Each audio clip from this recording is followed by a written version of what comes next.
You're listening to the Roofing Company Marketing Podcast, a podcast dedicated to helping your service-based business grow and thrive using the latest technology in internet marketing.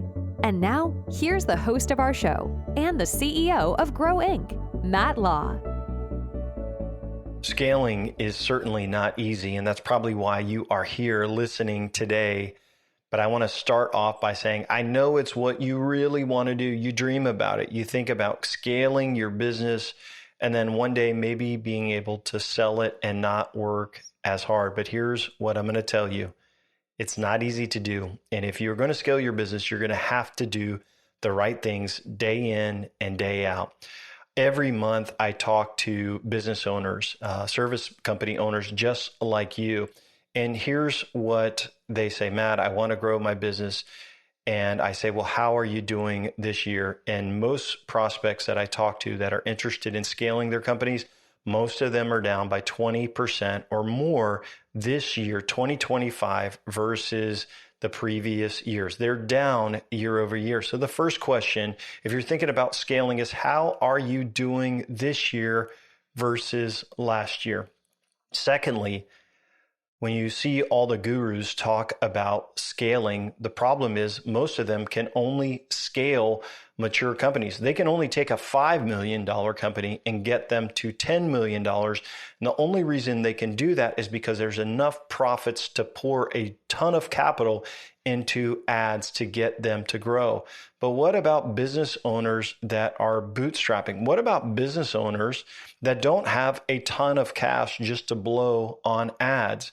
And so I decided that I'm going to make this 4-part training series because number one, I'm sick of the gurus. I'm sick of all the hype and how easy they make it sound. Because if you are going to scale your business and grow by 200, 300%, it's probably going to be the hardest thing that you have ever done in your life. So we're making a 4-part training series where I'm going to talk about the 4 key things that I think you need to do and know to grow.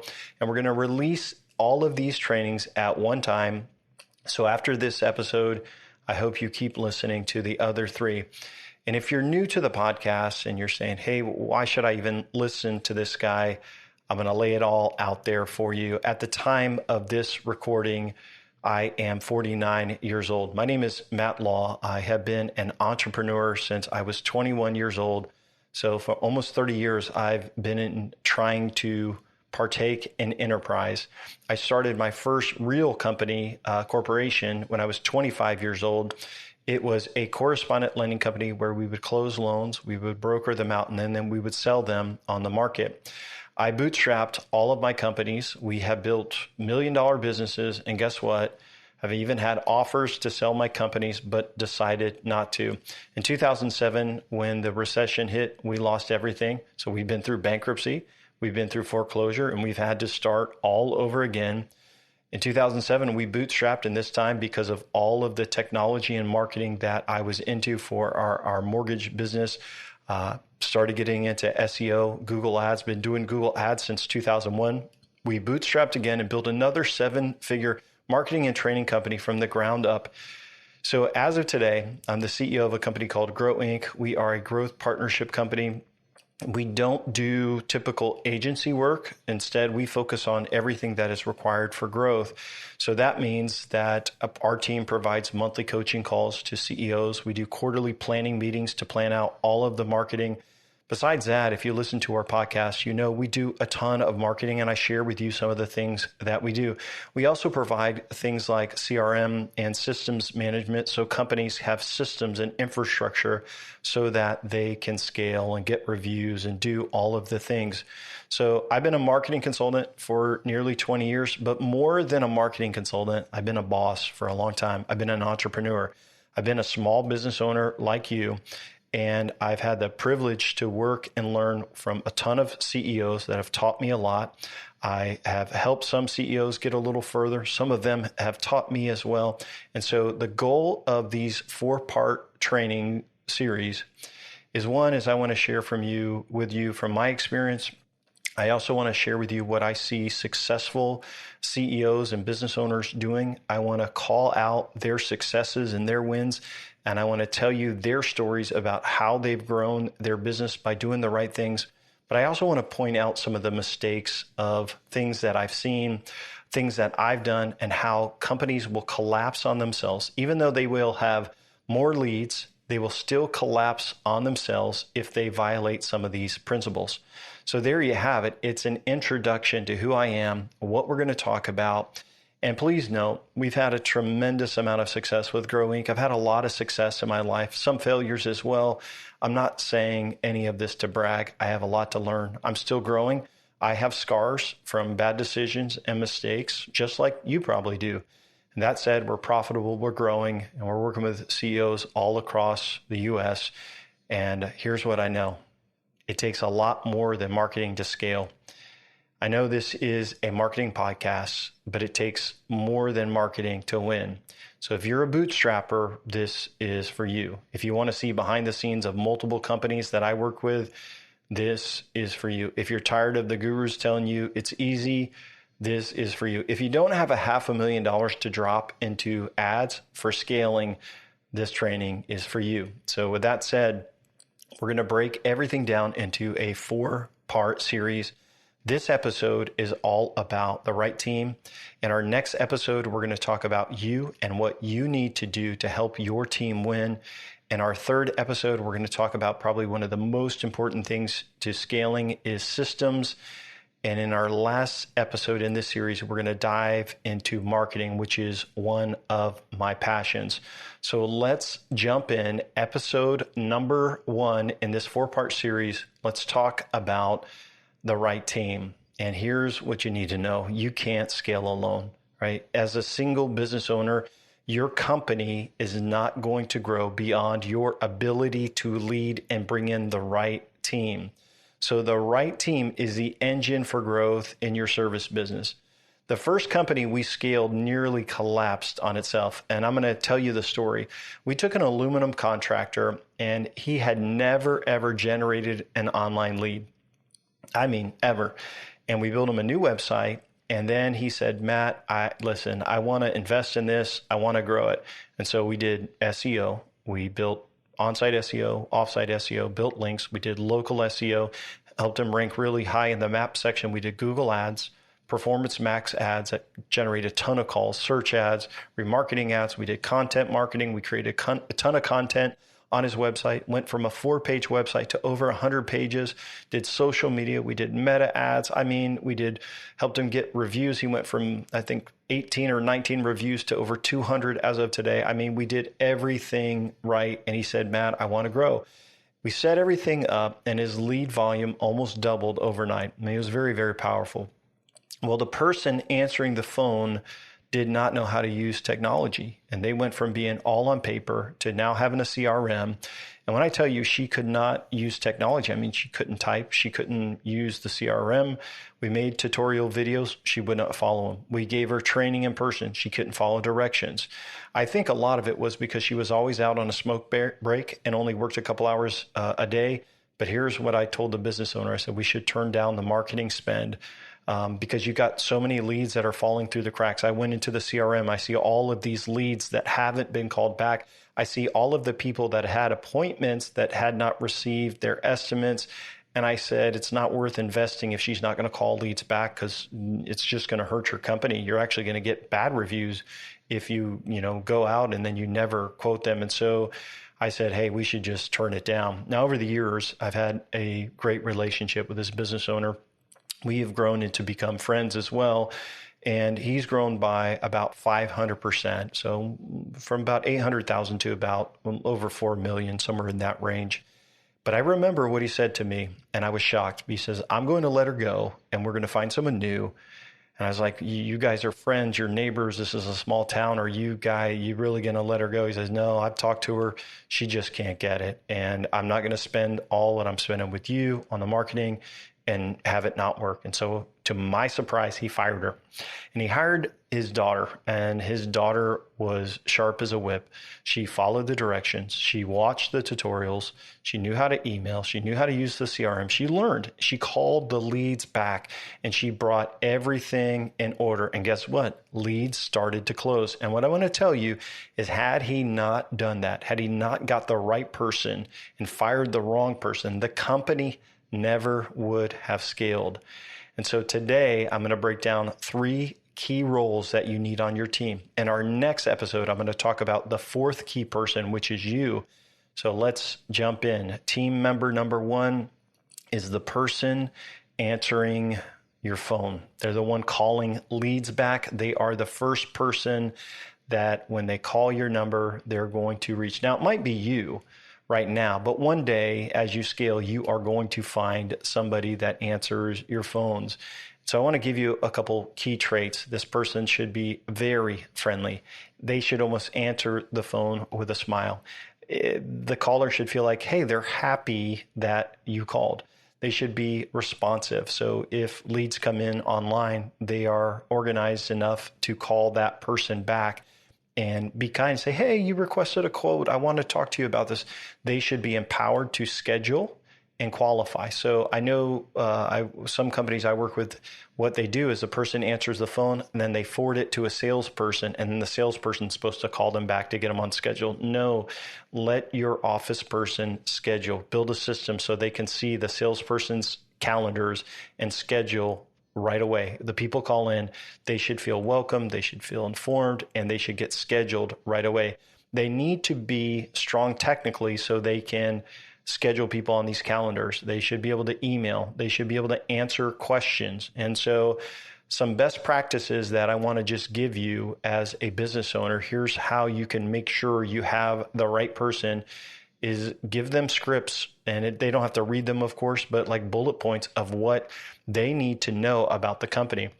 They should know your business very well. If you have a set of unique selling points of how you're different, they should know those. Like, hey, our warranty's 5 years versus everybody else.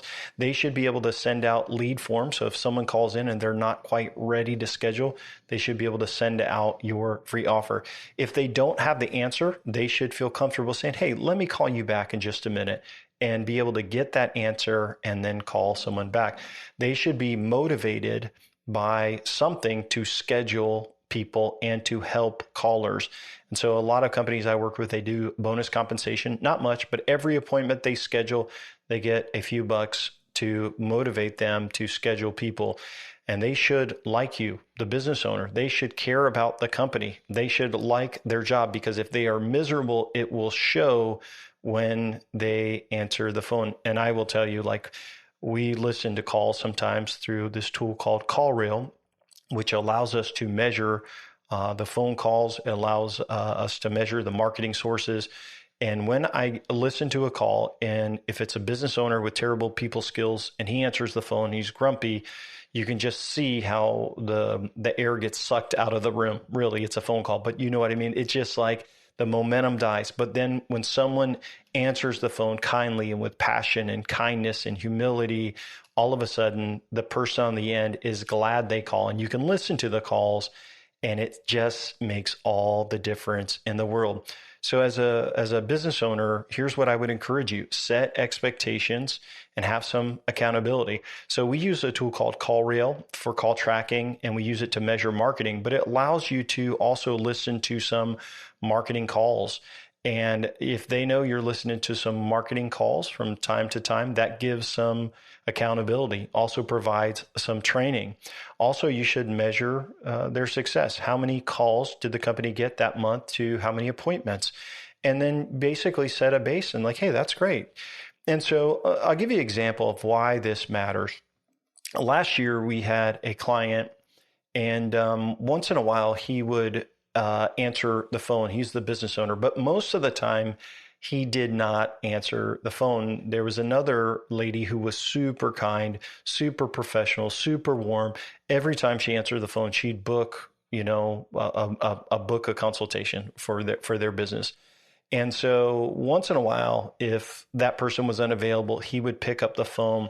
And I remember just listening to a call, and he answered the phone, and he would know it was a marketing call, and he felt like he was getting like a bad lead or a wasted call. It was something that was out of scope. And I remember how nasty he was. And then he even hung up on that person. And so, of course, he's not the one that's always answering the phone, so the company has success. But because he was so nasty to this person who had called on an ad to see if something could be done, that person went right on Google that very moment and left a 1-star review just because of how they were treated by the phone. Here's what I will tell you. When I listen to calls, if your person is not kind, is not warm, is not genuinely trying to solve the problem and book the call, just like you would as a business owner, you are in trouble right away. You have to have the right person answering the phone. They are the very first person callers are going to get in touch with. If they request a quote online, they are the ones that are calling them back. So you need to make sure that you have the right people answering the phones. Person number 2 we're going to talk about is the salesperson. And so right now you might be doing the sales, but as you scale and you get someone answering the phones, and then maybe you're doing full-time sales, eventually you may need a salesperson. This is kind of how things go. And why this matters is that you have to replicate yourself, and you might be doing sales for a bit, but eventually you'll need someone that will do your sales and your estimates and some additional work. These are the people that turn interest into revenues. And I will tell you, like your person answering the phone, they have to be good with people. They have to care about people, because they are the ones that are going to build relationships with your customers. And if people like them, then they're going to buy from them. And so it's always said that people do business with someone if they know them, like them, and they trust them. So what are some key traits? Number 1, they have to be trustworthy. So if people do not trust them, they will not buy. If they feel like the sales is slimy, if they feel like the person is untrustworthy, they will not do business with them. They should be likable people. So know them, like them, and trust them. And so they should be people that have strong drive as well. They should be motivated to get out to the appointments on time. They should be motivated to serve your customers, and they should be motivated by progress of closing deals and making money. I'll give you some best practices because I actually know a lot about this area from a lot of clients that I've worked with. So the best practice is you should kind of enforce them to have a professional appearance. And I'm not saying like they can't have a beard or an earring or a tattoo. I'm saying like, what are they wearing that's fitting, for your business model? And so they should be in company shirts and hats and gear. And they just need to look the part when they roll up into the house. Are they in a beater, their own car? Are they in a nicer vehicle, company vehicle? Those are things that you need to go through, but they ought to feel like, hey, this person is professional. Secondly, and this is super important, they should be commissioned. So they should not just be flat base. So different industries, some companies have a base plus commission, but the goal should be to get them working on commission. Commission salespeople are hungry, right? And you will not see someone on commission that's going to be lazy because they just won't last. You need to build follow-up systems for them so there's accountability, and that can be done in the CRM where they can maybe push a couple buttons for follow-up, and they can track the activities that they're doing on follow-up if there's a longer sales process on estimates. If they are not scheduling their calls, right? And so you need a system in place for them to follow up. So with most service businesses that we work with, we don't like the salespeople to schedule. We want somebody else to schedule the sales call or the estimate or the time when they go out there. So if they're not scheduling their calls for themselves and someone else is, the salesman needs a system that they can go in, follow up, confirm the appointment, things like that. A lot of that is done inside of the CRM. They should have the ability to upsell or to cross sell, and it should be done without pressure. So, hey, it's for example, hey, if you're interested in this, you could get this option for a little bit more. It's funny, yesterday I was at a restaurant with my business partner, Jeff, and we were getting ready to order lunch specials. And I said, hey, can I upgrade that to a baked potato? She said, you don't want to do that. That will cost $3 for that. But if you get this one here, it doesn't cost any more, and it's actually going to be cheaper, and you can get a whole side dish, And she basically, maybe it was $1 more. She basically upsold me on that. And then my business partner, Jeff, he asked a question on that. She upsold him, hey, you can get a whole full rack. He got some ribs, a whole full rack of ribs for $2 more. So she upsold him. I said, look at you upselling. And she kind of chuckled, but really she did it so well. And that's how your business, your sales guy should be like, hey, if you're interested, I could quote you on these windows over here. I can, we could quote you on this equipment here. Like it should be adding something else to the process so they can add more to that. So in contrast, a mediocre salesperson is going to talk about price, where a good salesperson is going to talk about value. And so they should be talking about how you're different. If your company has developed unique selling points, which you should, they should be talking about how they're different. Like, hey, did you know our warranty is better than anyone else? Did you know that we do this? So most of our guys that we help with this, they leave a folder behind. We call it their leave behind. It's a folder. Inside of it, it has their reviews. It has their unique selling points. It has information on financing and a business card. And it basically walks them through that entire process. The salesman should tell them what the next steps are, when they're going to receive an estimate or those things like that. It should be really transparent. As I finish talking about the right salesperson for your company, I want to kind of share some things that I've seen that I think are really, really important.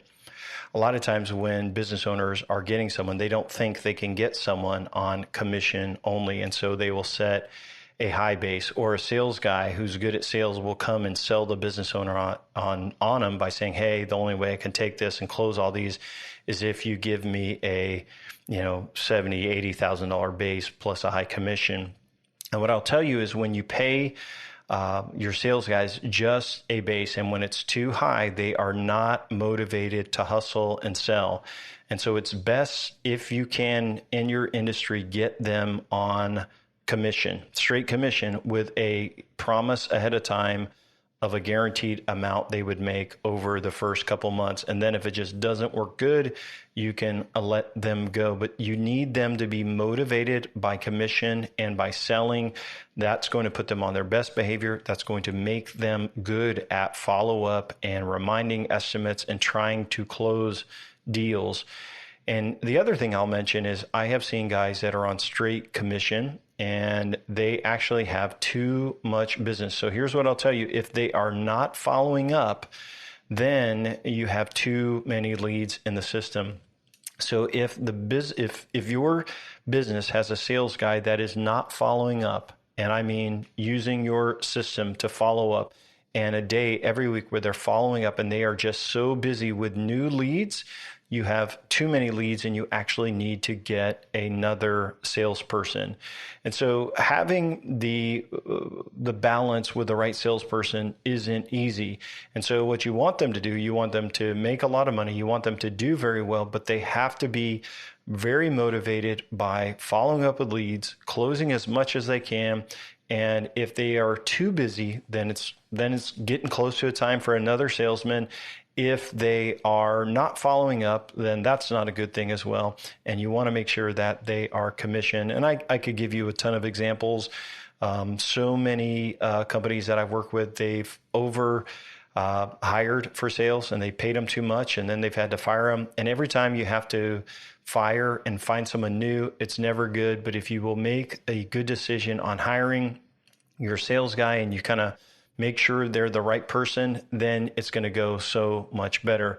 So we talked about the person answering the phone, and then we talked about your sales team. I'm going to talk to you about person number 3, and this is your contractors and installers, the people that are actually doing the work. They're the ones that fulfill the promise and they do the work. So your sales guy could be good and the person answering the phone is good, but if the person doing the work does not match with excellence and skills and kindness, then there's a letdown. So this is really in a company as it grows. You may have someone answering the phone, scheduling, someone going out there and maybe selling, or maybe going out and doing the work as well. Either way, whoever is doing that work, that contractor, installer, or the person delivering it, they're the ones that are fulfilling the promise. And so I will tell you the key traits: they need to be skilled, they need to be reliable, professional, good communicators. All right. There's so many things that go into this. And you're like, Matt, it's hard to find, good contractors, installers. And we're going to talk through that in a few minutes. But here's what I tell you. If you will grow your company, you are better to have less total employees, less total contractors, and have people that do a really, really great job and give that person more work than have guys that work for you that do not such a good job. And so a lot of companies we work with, they do some of the work themselves and they can do some, but then they have contractors that are 1099. Sometimes they're employees of the company, but either way, whether they're 1099 and have their own business and they're subbing for you, or they're employees, these people have to be skilled, reliable, professional, and good communicators. And I'll give you a couple pointers. Even if they're 1099 and they're contractors, they should wear your company gear. They should wear your shirts and hats and things like that when they're doing the work. When they show up, they should ring the doorbell and introduce themselves very kindly. They should be professional, kind, and have a good appearance. And again, I'm not saying everyone has to look great. They're tradesmen, I get that, but they should fit the role for your company. A couple things that I would really lean on is no smoking on the job sites. Like, some people really don't like cigarette smoke. Absolutely no drug usage. They should show up on time and they should do great work. And the way you can monitor if they're doing good work is getting them to send pictures, calling the customer and say, hey, is everything right? Some of our clients that have subcontractors, basically they make them guarantee their job. So if something's wrong, then that contractor has to go back out and make it right. If they don't, they're not going to get any more business. So it's a great way of monitoring that the contractors do a good job. And so you probably get people calling you all of the time for, looking for work, for jobs. What you should do is say, hey, I'd be interested in talking to you. Can you give me your info? Can you give me your phone number and your email? And then reach out to them and say, hey, send me some pictures of the jobs that you have done so I can see kind of what you've done, and tell me what your base is and your rates. And I would just try to build a relationship with them so that you always have someone to fall back on if one of your team does a bad job and you need to get some new contractors. I will tell you, one of the USPs we try to do for all of our clients is to make sure our contractors or their contractors are background checked. And so there's a couple tools that you can do to do background checks on them. Even if they're not giving you all of their information, you can still look up if they have an arrest record or things like that. If they're employees, I would do drug tests on them as well. So it's interesting is that we recently had some work done to our house. And as the guy pulled up, there was the smell of marijuana when he pulled up. And so listen, I know it may be even legal where you live, but nobody wants to have someone working on their house when they're high. No, I mean, who does? Even if you are like, hey, the whole world should smoke. Even if you're in that camp, you don't want someone up on a ladder that's high, right, on your house. You just don't want that. And so it doesn't take much for it to go wrong with your contractors. And I know that's probably the hardest part of your business. Probably the easiest is sales because they're motivated, the person answering the phone because you can see them. But your contractors are out there, your employees are out there, and you just want to make sure that they are doing a great job. I remember we had our floors redone years ago, and the guys were sitting there talking, and their talk was just... it was pretty vulgar. And the thing is, it didn't bother me because I was in the other room working. But if my children were there, I was like, gosh, it's just unprofessional. And so you just got to teach them and train them And if you get complaints from bad reviews on their work or on their behavior, it's time to let them go. So as we kind of wrap up episode number 1, we talked about person answering the phone and calling your leads, the salesperson, and the installers. And here's what I want you to know. Scaling isn't just about growth, because you aren't going to be able to grow unless you have the right people in the right seats. And if your company is healthy, then it is going to grow. And so what about getting the right people? Well, you have to fire some. And sometimes you are going to have to fire some people, and you should do it as soon as you can. But there's a bigger issue, and this is what we're going to cover in our next episode. The problem might not be your team. The problem might be you. And so the rule in leadership is that you will attract who you are. And this is important because we're talking about you, the CEO, the owner, the boss. And are you a good leader? Are you consistent? Are you somebody that people want to work for? And so again, in next episode, we're going to talk about you, the business owner, and a team is not going to be successful if the leadership is off track. I want to answer just a couple of common questions that I get asked a lot of times. Matt, what do I do if it is just me? And so maybe you're a small company and you are answering the phones, you are doing the work, and you're like, you can't even imagine having a salesperson and all these. Here's what I would suggest. Start documenting the process of what you do so that you're able to train someone to do your job. And maybe it will only be part-time at first, but if you document how you do it, and it could just be as simple as putting it into a document and writing down, here's how I answer the phone, here's what I say, and begin to document that. And then it may be, hey, this person's going to start answering the phone for just a couple hours a week, and let them do that so that it frees up more of your time to work on the business. And that leads me into the next question. Who should I hire first? Maybe you're growing, and usually the first person that companies hire is someone to handle the phones and office work. Now, they may be at home and they may be virtual and you may not even have a location, but they can help with scheduling. They can help with permitting. They can answer the phones. They can call leads. And they basically can do some of the work so that you can do the work of selling and working on your business. Another question I hear is, when do I need to hire a salesman? It's really when you can't keep up with all the sales and the project management. And there's usually a tipping point where you are getting pulled on for project management. And because of that, your sales are floundering, and maybe you're not closing as much, and you're a really good salesperson, but you're not able to close as much because of all of the work you're having to do to help manage projects and things like that. So that's the time that you're likely going to need to hire a salesperson, when the amount of revenue you're losing because of your inability to deliver a full-time sales effort, you're losing revenues. And when that amount equals the amount that new salesperson is going to cost, it's time to hire. And then it's going to free up more time. Eventually, then you could look at getting a project manager as well. Another question I get, what if I can't afford to hire someone and I am so busy and you need help? This is a really tough issue. If you are so busy, you're slammed, working 60 hours a week, and you can't afford to hire someone, you have a couple of issues. More than likely, you're not charging enough. You have a pricing issue.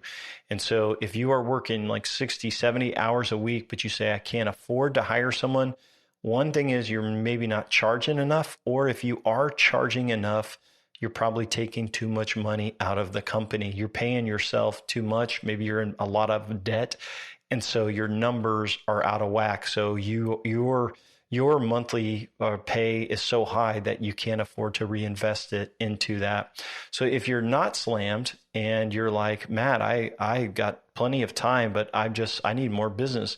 And you're like, you can't hire somebody because you just don't have enough business, then that's a marketing exposure lead problem. And so hopefully you found some value in this first episode. I know, like, we talk marketing on our podcast, but I was very excited to talk about entrepreneurship and business leadership, because here's what I've seen over the last couple of years of really trying to scale service businesses. This is what I see. I start talking about marketing and the lead volume and what we can do, and there's excitement. And as that begins to roll out and the increase of leads come and the increase of calls come, and when we start working on this, there's excitement. And usually initially there's no issue. But as the business begins to grow, as the leads increase, as the organic takes off and the lead volume increases and all of that is boosted up, then there's a time where the business owner begins to go through a lot of stress because they need more help, or leads are in the CRM and they're not being called, or there are projects that are, there are appointments scheduled that don't have estimates, and they're like, I can't keep up with this. And it comes down to people. And I have conversations with business owners all the time. And I had a conversation not even too long ago, and the business owner said, I just need systems in place to do that, to automate everything so people will, I don't have to rely on people. And we'll talk a little bit about AI as we just close. Artificial intelligence is able to do a lot of great things, right? And it is going to replace people's jobs, no doubt in my mind. But here's what I want to tell you. The business owner was saying, like, hey, let's just automate this and we won't even need them. And this is what I said to him and what I will tell you. If I tell somebody, this is what I expect, all right, and I'm very, very clear, and I say, do you understand? And they say, yes, I understand. Are you able to do this? Yes, I'm able to do this. Is there any reason why this won't be done?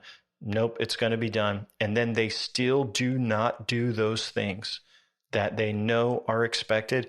It's not a system problem. It's not a technology problem. It's not hiring AI. The problem is, it is a person problem. And if you, the leader, do not solve the person problem, your people are not the problem. You are the problem.